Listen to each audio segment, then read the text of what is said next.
Shivers 1975, c'est le premier film de Cronenberg et c'est aussi le plus important pour comprendre son cinéma. Tous les films qui sont parus après dans sa filmographie découlent de l'idée centrale qui se retrouve dans ce film, puis c'est de ça dont on va parler aujourd'hui. Shivers, c'est l'histoire des habitants d'une tour recluse en banlieue de Montréal qui font face à une épidémie de crimes violents sans vraiment qu'il y ait de raison apparente.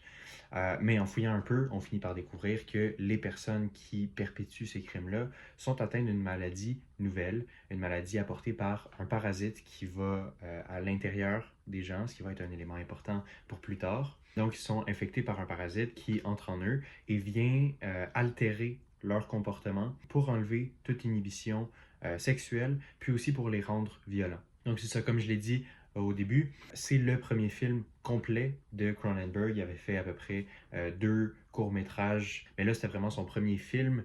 Puis, ça a été assez difficile de trouver du financement. Il s'est rabattu sur beaucoup de compagnies différentes avant d'arriver à une entente avec Cinepix, qui est une compagnie, une production montréalaise, si je ne me trompe pas. Le film a été filmé à Montréal, justement. Puis, il y a aussi eu du financement fédéral, donc de l'État canadien, qui a financé une bonne partie du film. Et donc, ça va être important plus tard. Mais donc, puisque c'est le premier film de Cronenberg, c'est assez amateur, particulièrement au niveau du sound design. Il y a certains plans qui sont pas particulièrement réussis. C'est des plans qui sont froids, qui sont un peu amateurs, là. Donc, sur le plan de la direction, c'est pas toujours réussi. Puis j'ai trouvé aussi qu'il y avait certains problèmes de rythme qui rendaient le film un peu incohérent avec sa tonalité. Mais dans l'ensemble, il y a vraiment un grand intérêt à ce film-là parce que il y a une certaine profondeur qui a été réfléchie. C'est pas seulement un film d'exploitation, bien que les apparences nous le laissent croire. Et donc, il y a quelque chose derrière ce film, quelque chose qui va se révéler plus tard. C'est un potentiel que Cronenberg a pu développer plus tard dans sa filmographie. Shivers, c'est vraiment un film qui discute de notre rapport au corps humain, à la sexualité, puis au lien qu'on entretient avec notre animalité d'une façon plus générale, puis de comment cette partie-là très humaine de l'humain vient nous aliéner.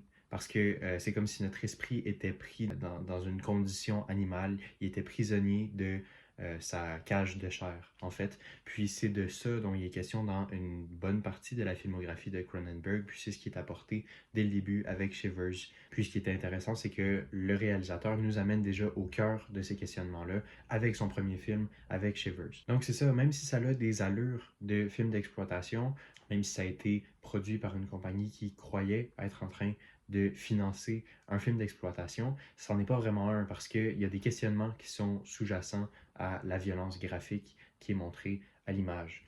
Donc, quand Cronenberg utilise du gore, du sang, des scènes d'autopsie, de sexe ou de violence, c'est pour faire appel à nos émotions, puis plus particulièrement à notre animalité, à l'aspect de nous qui va réagir viscéralement à ce qui est présenté, à la violence qui est mise à l'écran. Donc, pour essayer de nous faire prendre conscience de nos réactions, puis aussi de comment ces réactions-là sont intimement reliées au fait qu'on est des animaux qui ont été civilisés, qui ont été domptés en quelque sorte. Donc on a été éduqués pour réagir de certaines façons, mais il y a des vérités qui sont plus profondes en nous, qu'on peut retrouver en nous une fois que on remet en question cette part-là de notre personne qui est due ou qui a été formatée justement par notre apprivoisement. Puis donc, c'est à partir de là qu'on peut se pencher sur des questions plus profondes sur la nature humaine qui viennent dépasser le filtre sociétal qui fait partie de nous. Comme en psychologie, réaliser le problème, c'est un peu le régler en soi. Donc, je pense que c'est ce processus-là que Cronenberg essaie d'entamer chez son public dans la plupart de ses films, puis particulièrement dans celui-ci, en nous faisant réagir viscéralement, en utilisant une part de nous qui est plus profonde et instinctive que notre intellect d'homme civilisé. Et donc, avec un sujet comme ça, vous comprendrez que ça fait pas plaisir à tout le monde. Puis, dès le départ, dès la sortie de ce film-là, la réception médiatique a été assez controversée.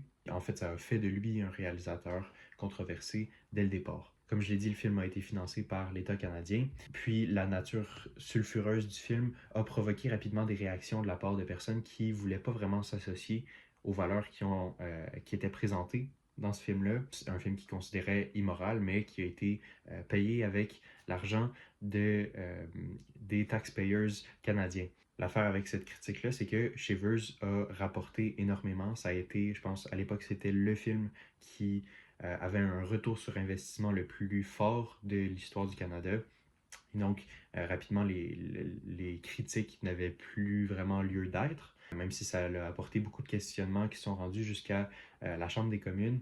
Mais puisque le film a rapporté énormément, les critiques se sont rapidement tues. Et donc, pour vous ramener au début du film, on commence avec une annonce pour la tour Starline, puis on comprend qu'elle forme une sorte de micro-société indépendante qui est annexe à Montréal. Le film a été filmé à l'île des Sœurs, puis c'est ça que vous voyez juste ici, c'est cette tour-là. Donc la tour, c'est un microcosme synthétique. Son aspect qui est propre puis qui est clinique nous donne un indice sur la perception de Cronenberg par rapport à l'aspect social de l'humain.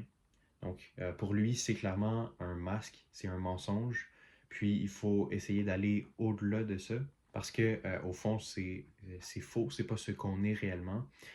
Puis ça indique que l'humain cherche désespérément à s'éloigner de sa vraie nature.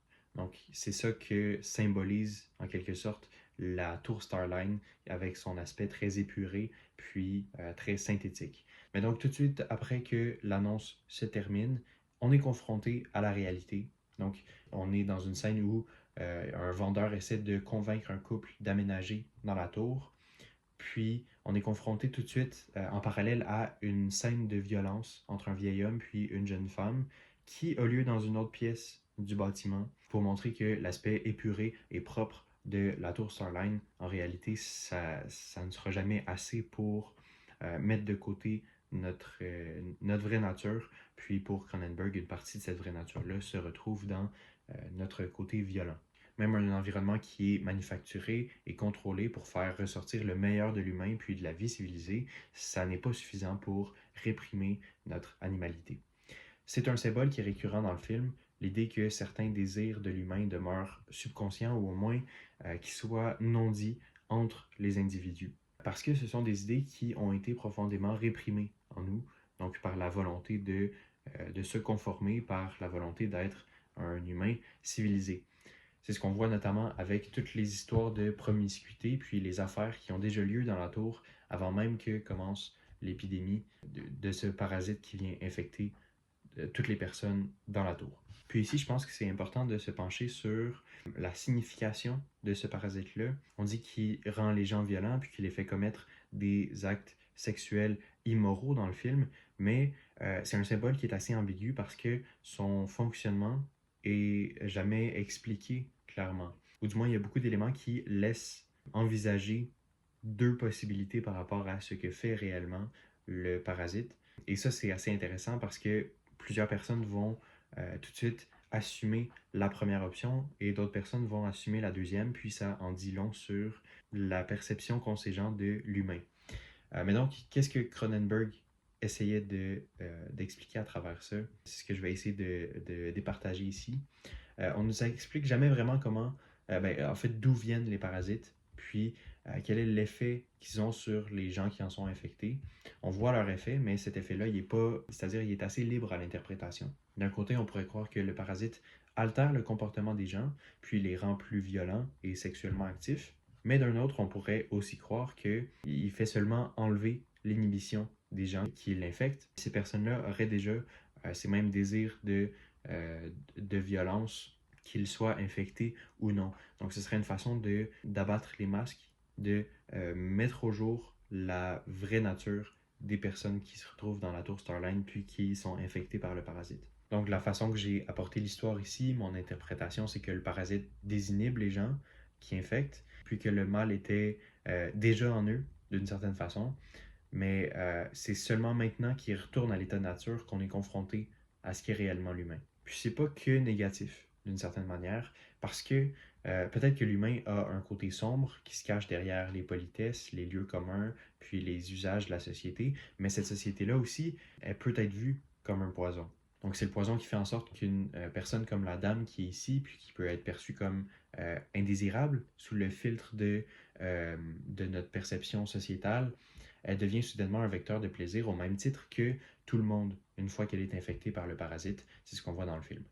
C'est-à-dire que on est tous égaux à l'état de nature, puis que c'est notre apprivoisement, donc en devenant un humain qui vit dans une société, ça serait ça qui nous ferait inventer des hiérarchies, des asymétries dans le traitement des gens, puis qui rendrait les gens inégaux.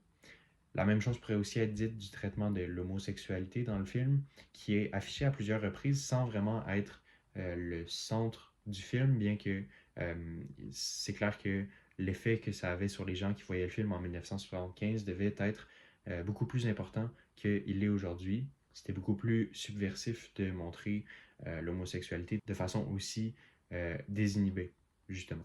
Puis le symbolisme le plus évident qui laisse croire que le parasite ramène les gens à leur état de nature et donc qui vient altérer l'individu qui infecte, c'est le symbolisme de la piscine à la fin du film. C'est une grande partie de pourquoi je crois que Cronenberg avait réellement en tête que le parasite n'amenait pas à la violence, mais qui faisait seulement désinhiber les gens. Lorsqu'il reste plus que le protagoniste à la fin de l'histoire, ou du moins ce qui s'apparente le plus à un personnage principal, c'est pas tout à fait le protagoniste, mais il est poursuivi par tout le reste de la tour qui cherche à l'infecter. Et pour tenter de s'enfuir, il plonge dans une piscine, puis il finit par se faire encercler par les infectés, puis c'est là que se termine le film. Mais l'eau ici, c'est un symbole, selon moi, du ventre maternel. C'est un retour à un état plus primitif de l'homme, ce que j'ai nommé l'état de nature jusqu'à maintenant. Connaissant un peu la filmographie de Cronenberg, peut-être que lui parlerait plutôt peut-être pas d'un retour à l'état de nature, mais de l'arrivée à une nouvelle forme d'existence, donc une nouvelle façon de vivre. Mais dans tous les cas, c'est ça, la piscine représente le ventre maternel, ça représente un nouveau départ, une naissance vers quelque chose de plus que l'humain, probablement. Puis ça, c'est un symbole que Cronenberg réutilise plus tard dans d'autres films, comme Vidéodrome, par exemple, où l'apparence liquide des écrans fait appel à cette même idée du ventre maternel, puis de la renaissance. Donc, c'est un exemple parmi quelques autres. Maintenant, je pense que c'est intéressant de voir l'un des titres alternatifs du film, qui était They Came From Within, ils viennent de l'intérieur. C'est un titre qui rappelle beaucoup le cinéma d'exploitation des années 70, justement, mais c'est un titre qui est aussi très révélateur parce que ça implique que le monstre dans l'histoire, au final, c'est pas le parasite, mais c'est nous. Donc, They Came From Within, le parasite fait seulement ressortir une partie de nous qui était déjà là. Donc, l'horreur du film se cachait déjà en nous avant même l'apparition des parasites. Puis c'est ça qui est au centre de la filmographie de Cronenberg en réalité. Donc à travers une horreur qui est très physique, il nous questionne sur notre rapport à nous-mêmes, puis au malaise d'être humain, en faisant ressortir les parties de nous qu'on ne veut pas connaître. Alors voilà, Shivers c'est certainement pas un grand classique de Cronenberg, il y a des films qui sont beaucoup plus réussis que celui-là, mais l'essence du film est vraiment révélateur de ce qui s'en suivra dans sa filmographie. J'ai fait énormément de vidéos sur ce réalisateur-là et donc je vous invite à les regarder et je vous invite également à aller voir Shivers pour ses meilleurs côtés comme pour ses pires. Et donc voilà, c'est ce que j'avais à dire. Je vous remercie beaucoup de m'avoir écouté. Merci.